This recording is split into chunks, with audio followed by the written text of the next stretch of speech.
Alright guys, so as you can see we got a new camera. Still working on the lighting, but yeah. So, new camera. I was going to say new me, but no, it's the same me.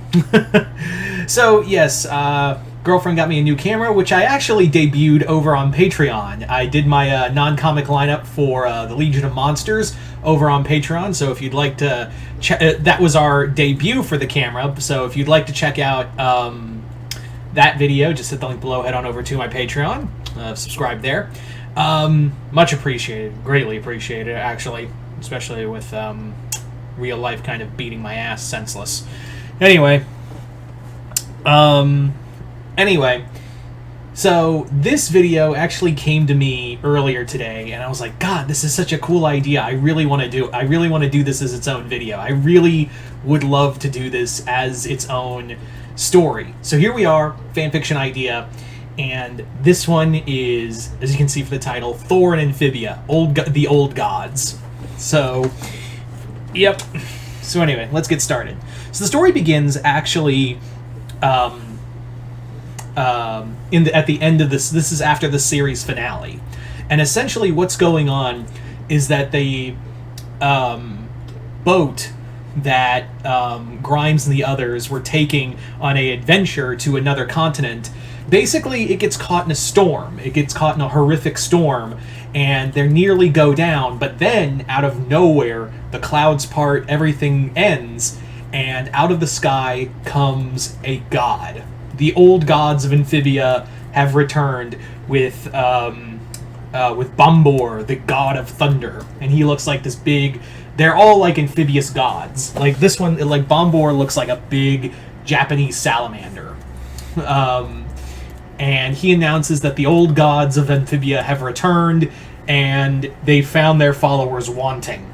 So, they act like Bombor uses the storm, conjures a massive wind to blow them back to Amphibia, telling them that like the people of Amphibia have two choices: either worship us again, or we kill everyone and make a new race. Like those are your options. We start, or the old gods start over. And like Grimes is like, we've never worshipped gods. Like we never had gods in our time. Like that makes no sense. And also, why are they even here now? Like that, like none of this tracks.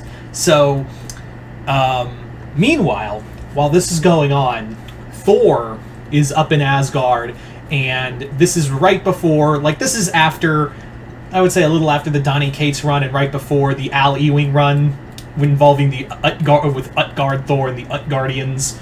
So he's like, Thor is just kind of like, you know, chilling and kind of recouping from everything that happened previously, and he's just kind of like he's just having like I need a moment. But that moment is ruined when another god shows up, and this one is a frog god, like one of the frog-looking gods of Amphibia, known as Gaster. And Gaster is the god of shadows.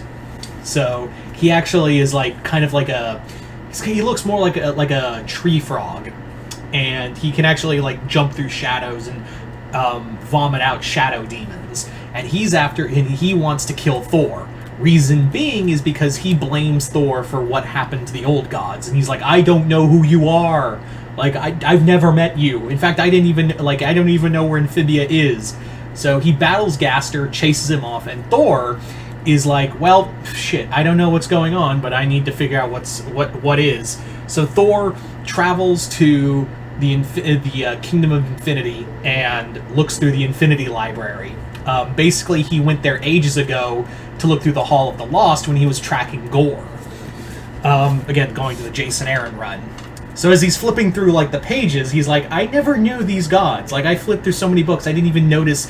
And he's like, then again, like admittedly, I looked through enough and I didn't see that, like there were so many gods and I only had so many time, I kind of skimmed a few times. So he admits like, yeah, I was more obsessed with hunting Gore at the time, and I followed the recent trail rather than look at all of his victims. So could they be and sure enough, he finds out this land called Amphibia, and they did have gods ages ago, but they stopped worshipping them. So, and he's like, alright, guess I'm going to Amphibia. So, meanwhile, back on Amphibia, Grimes, Sprig, everyone's telling them about the old gods of Amphibia, and that's when, like, Andreas reveals a big part of it, like why Amphibia never doesn't remember having gods, because millennia ago, when Andreas's family took power, they actually abolished the old gods and made it that the core and the royal family were the ones to be like worshipped and whatnot. So they wanted to, and you couldn't do that if you had gods to worship you. So his ancestor, like his great great great grandfather, essentially destroyed all of the religious sites and banned worshiping, and was destroying religious sites until like no one remembered worshiping gods anymore. So the gods, no longer having worshippers, had followers. And they're like, what the fuck? And he's like, yeah, I know. And also the core made very certain to purge any and all information of the gods. But now with the core gone, those that perjury and whatnot has now, like, yeah, there's no fear of them. So they're like, these gods are now returning, but they're like, why are they angry with us? If shouldn't we worship them? They're like, no, the old gods, if they're being dicks to us now, imagine what they're going to do to us when we, come back to their loving embrace. So that's about the time when Thor arrives, and Thor is like, oh, I am Thor, god of thunder, and they're like, please don't hurt us. We already just saw Bombor was like, whoa there. Easy there, young ones. I am Thor, god of thunder, Norse god of thunder, and I have come to help you. These gods blame me, and that's when another voice comes in, and that's Slaanesh, the goddess of the hunt, and she and the other gods show up, and their leader, Kagan, the king of the amphibian gods, Kagan, and his son Tubal. I just threw all these names up. So Kagan is the father god of the amphibian gods, and he says that this was your fault. Like, the core is one thing, and we're going to get to Andreas in a second now that the core's gone, but the sins of his family fall upon him. But the other two things we're going to go after is you and the blue hair goddess. And they're like, God, Anne? And they're like, yeah, we can't have another god. She has been, we were going to come in after the core was destroyed and be worshipped again, but then you replaced us with another god. So, fuck all of you. Also, Thor, you weren't there for us when Gore came and killed us all, and killed a vast majority of us. We fled, and we didn't have the power because we didn't have our worshippers giving us strength.